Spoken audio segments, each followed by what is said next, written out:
right. Well, on to our next quick hit. Brad, have you ever seen the movie or read the book Eat, Pray, Love? I think this is a No, pretty... but I have heard of it, but I've never watched it or read it. Okay, well, this is a smash hit in girl world. You know what? I've actually never seen it either, and several of our friends, Maggie and Sarah, have been after me to watch it, so I'm going to have to see it soon. But the author of it became quite successful, and she's done other things since then, and apparently had a new book that she was getting ready to release.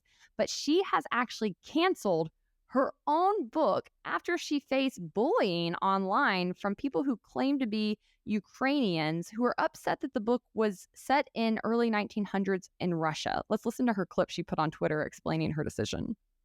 Hi, everybody. It's Liz, and I have an announcement to make.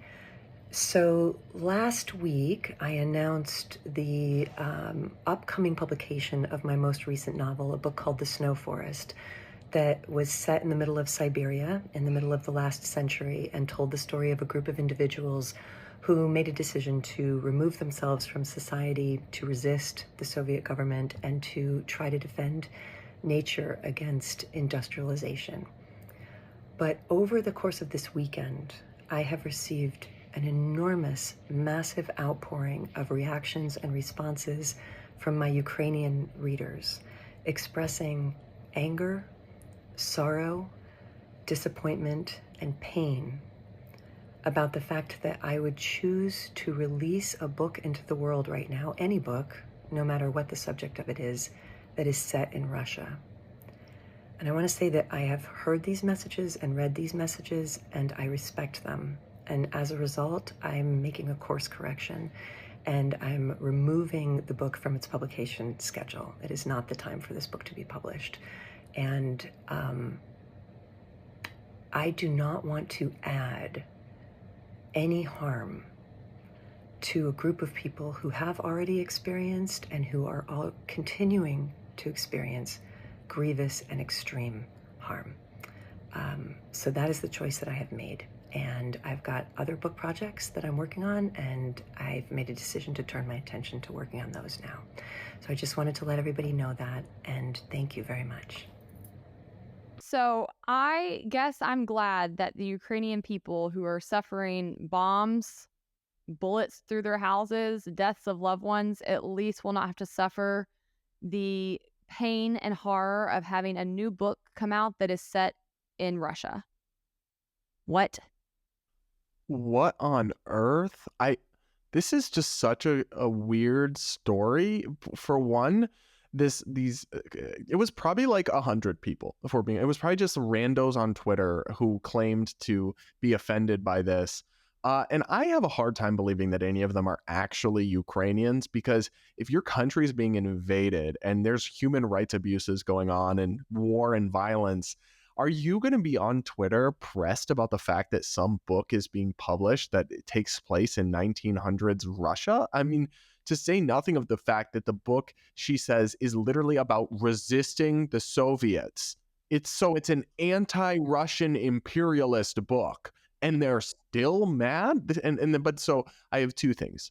One, this whole thing is absurd. The whole backlash is absurd, and I doubt it was really very widespread. But two, what a pathetic excuse for an artist this woman is.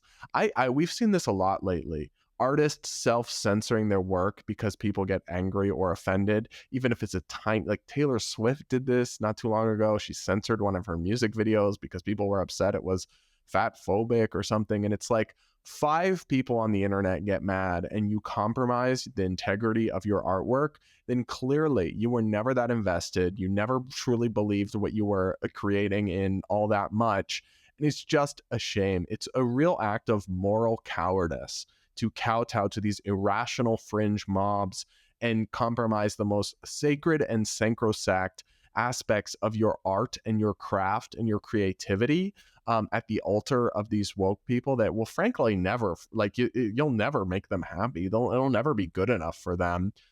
So it's a losing endeavor, and it's deeply depressing to me that this is actually where our supposed creative luminaries are at these days.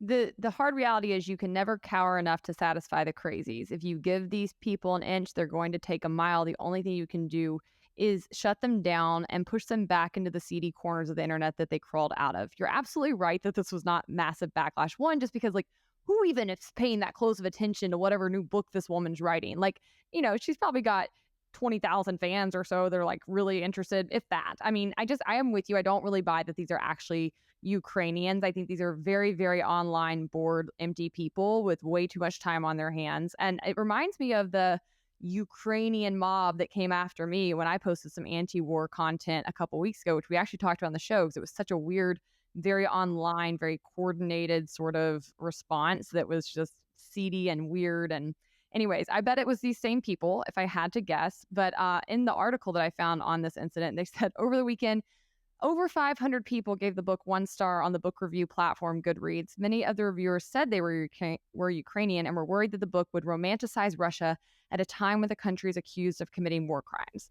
So, it's an anti-Soviet book. And it's so over 500 people. Like that's really also, they're reviewing a book they haven't read because it hasn't been released. Yeah, that is messed up.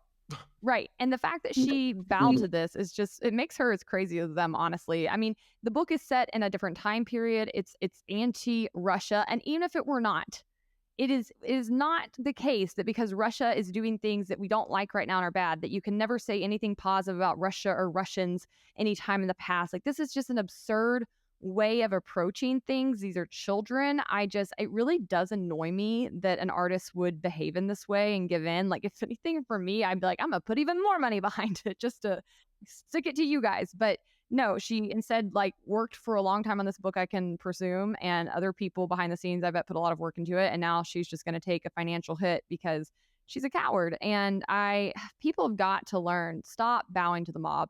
It doesn't make it better. It won't put us into it. They will never be satisfied. You have to learn to stand up to these people. They're just bullies.